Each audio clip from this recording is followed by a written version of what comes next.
Sit with me, not to be taught, but to remember the version of yourself that dreamed freely, before the noise, before the world told you to be practical, before you made busyness your badge of honor. You see, dreams don't die in a moment, they die in pieces, not because you're not capable, not because the world is against you, but because of one quiet habit that slips into your life, without you noticing. Distraction. That is the silent killer of dreams. We don't fail because we lack vision. We fail because we scatter our attention. You were meant to go deep, but instead, you skim the surface of everything. We scroll, we jump, we compare, we consume, but rarely do we pause. Rarely do we sit in stillness and ask, what do I really want? What matters now? Let me tell you a story. There was once a young seeker who traveled far to meet a monk. He asked, "Master, how can I find my purpose?" The monk handed him a bowl and said, "Fill this bowl with water, but you must carry it through the village without spilling a drop." The seeker did exactly that. Focused, careful, step by step. When he returned, the monk asked, "Did you see the birds in the trees?" "No." "The woman playing music?" "No." "The sunrise over the hills?" "No. I was focused on the water." And the monk said, "That is how you must treat your dream, not casually, not when it's convenient, but with complete devotion." We mistake being busy for being committed, but distraction wears a clever mask. It looks like opportunity, it looks like multitasking, it looks like staying in the loop, but it takes your time without giving anything back. Your dream dies when your attention is divided, not because you failed, but because you forgot what you were building. You check your phone 300 times a day, but how many times do you check your purpose? Ask yourself, what are you trading your time for? Would the child version of you be proud? You are choosing to sit with a stranger in silence. That means your soul is still alive, still curious, still dreaming. Let's make a small promise together. For the next 23 hours, we will speak honestly, reflect deeply, and gently reclaim what was always yours. You don't need more time, you need more presence, and that begins with noticing your breath, noticing your heart, and noticing the cost of every distraction. You're not lazy, you're just lost in a world designed to keep you distracted, but now you are waking up. Let's begin again. Most people don't give up on their dreams, they simply delay them until they dissolve. They say, "I'll start when I have more time, when I'm ready, when life slows down." But let me share a truth I learned sitting under the Bodhi tree in silence. Later is the most seductive lie we tell ourselves. It gives us comfort today and regret tomorrow.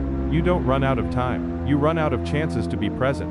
You must stop treating your dream like a spare tire, hidden away, only needed in emergencies. It's not a backup plan, it's a sacred calling. There was once a man who lived next door to a great tree. Every day he told himself, "One day I'll sit under that tree and write the book I've been dreaming of." Years passed, jobs came and went. He bought a new house, then a newer one. When he finally returned to that place, the tree had been cut down, and the story, it was never written. How many trees in your life are you walking past right now? There is no perfect time. There is only now, imperfect, uncertain, and full of possibility. Waiting becomes a habit. We wait for signs, we wait for confidence, we wait for permission, but dreams don't bloom in waiting, they bloom in movement, even if it's clumsy and small.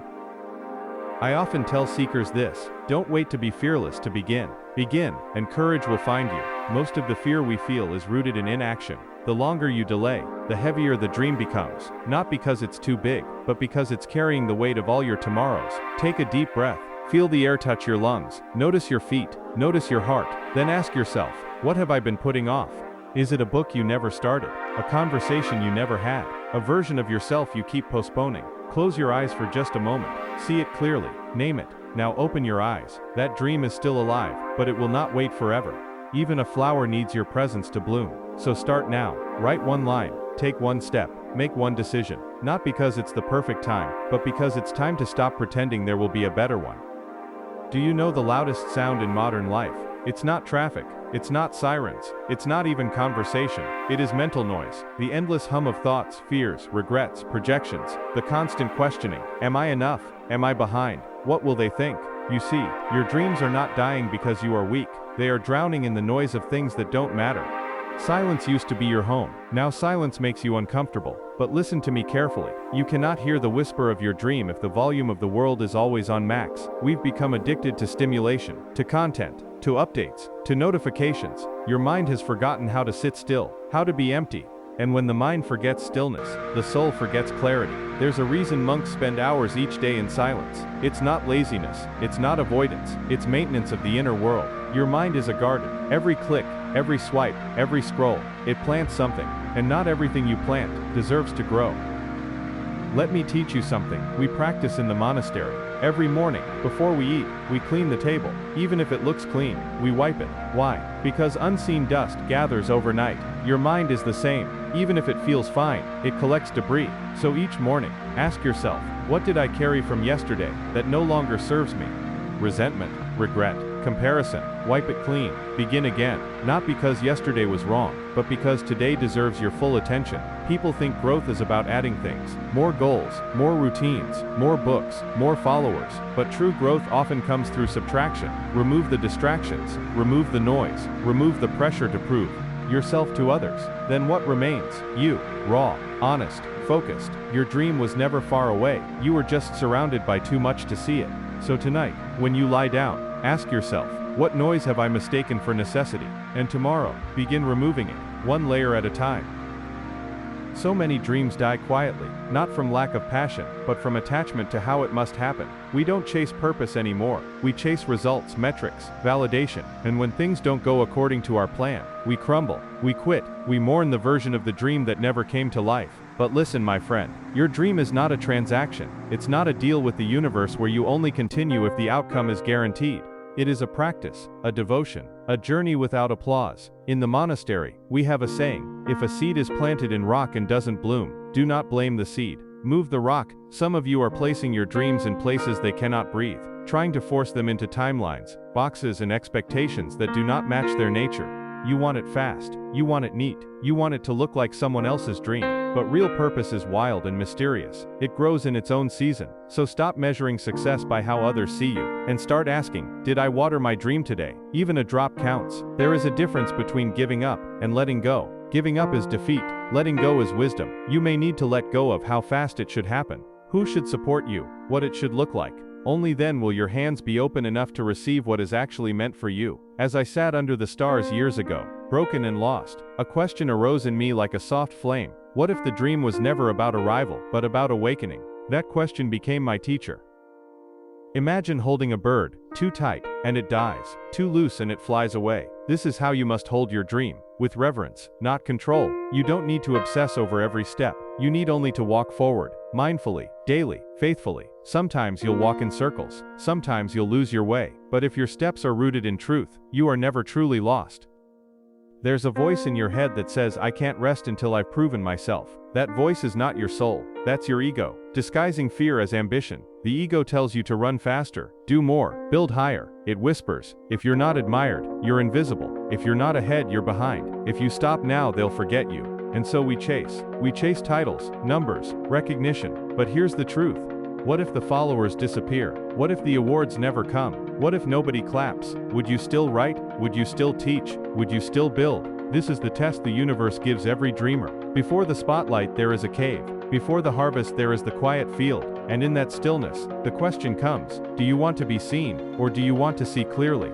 In the monastery we sit in front of a mirror, not to fix our face, but to reflect on our being. We ask ourselves, was I kind today? Did I speak truth? Did I act from fear or love? No one gives us a trophy, no one uploads the moment, but we know, success is not how others see your life, it's how you sit with yourself in silence. The world may admire your highlight reel, but only you know if your spirit is well. To reclaim your dream, you must first reclaim yourself, not the self shaped by expectations, but the one that existed before the noise, before the comparisons, before the fear, before the proving. There is a place within you that is untouched by doubt. It remembers why you started. It remembers the pure joy of creating just to create, living just to live, loving without needing to be loved back. That is the self your dream is waiting for. There is a fear that hides beneath your ambition, a quiet voice you haven't made peace with. It says, what if I fail? What if they laugh? What if I'm not enough? This fear doesn't kill your dream in one blow, it starves it. It makes you procrastinate, doubt, overthink. And here's what I've learned. The people who rise aren't the ones without fear, they're the ones who stop running from it.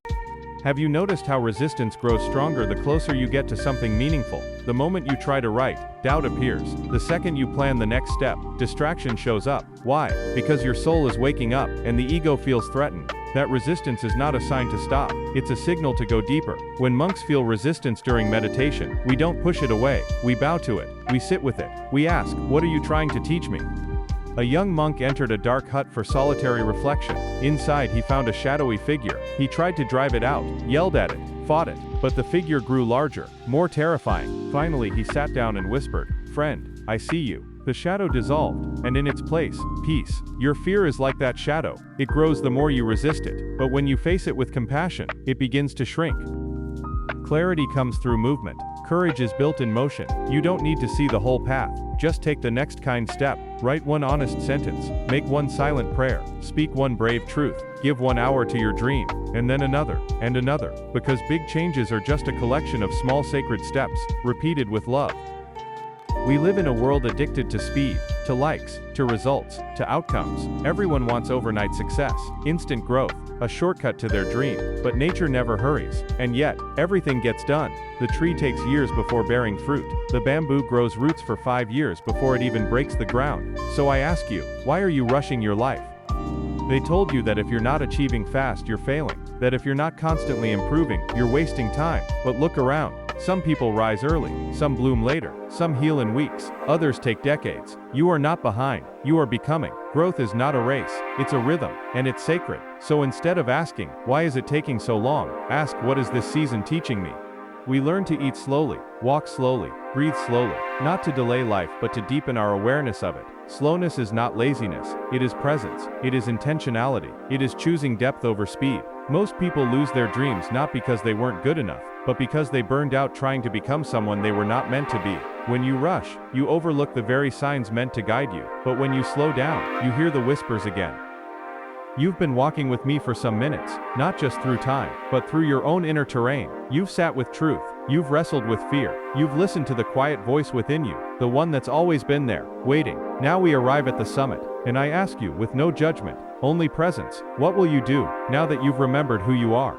Your life is the temple. You don't need a monastery to be mindful. You don't need a robe to live intentionally. You don't need to escape the world to hear your soul, because your life itself is the temple. The way you speak, the way you wake, the way you love, the way you show up when no one's watching. That is your daily practice. That is your real ritual. Don't wait for peace. Be peace. Don't wait for the right time. Make time right.